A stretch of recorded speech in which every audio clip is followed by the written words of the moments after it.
Si la sincérité y est, la valeur l'accompagnera à coup sûr. Aïcha, l'épouse du prophète sallam, reçut un jour en visite une femme pauvre qui portait dans ses bras deux filles.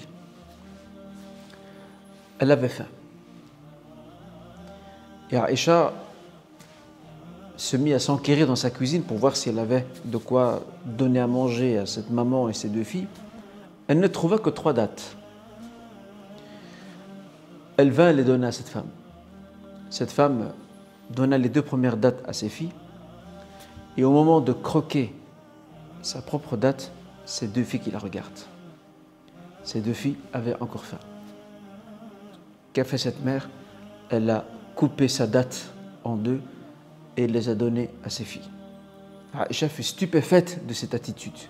Elle fut émerveillée de cet altruisme, de cette abnégation. Le prophète de retour sallam, de l'extérieur du domicile, elle lui fit part de ce qui s'est passé.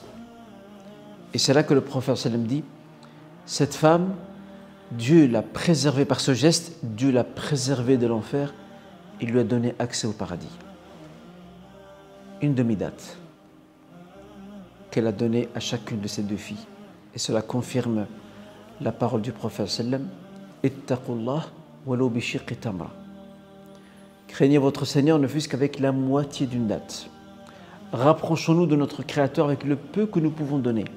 Le fait de nourrir un jeûneur, le fait d'aider une personne dans la détresse, pendant Ramadan ou en dehors de celui-ci, avec ce que nous avons. Abdullah Mubarak disait, ce grand savant, Rubba amalin saghir tu'azzimuhu an-niyya wa rubba amalin kabir tusaghiruhu an-niyya. Peut-être y a-t-il une action minime, mais dont l'intention sincère va lui donner de l'amplitude. Et peut-être y a-t-il une très grande action faite qui a du retentissement, mais l'intention sincère n'était pas très présente, ou faisait défaut tout en étant défaillante. Et voici que cette action se retrouve retrécie comme une peau de chagrin. N'hésitons pas les occasions de nourrir son prochain et de le libérer de sa détresse.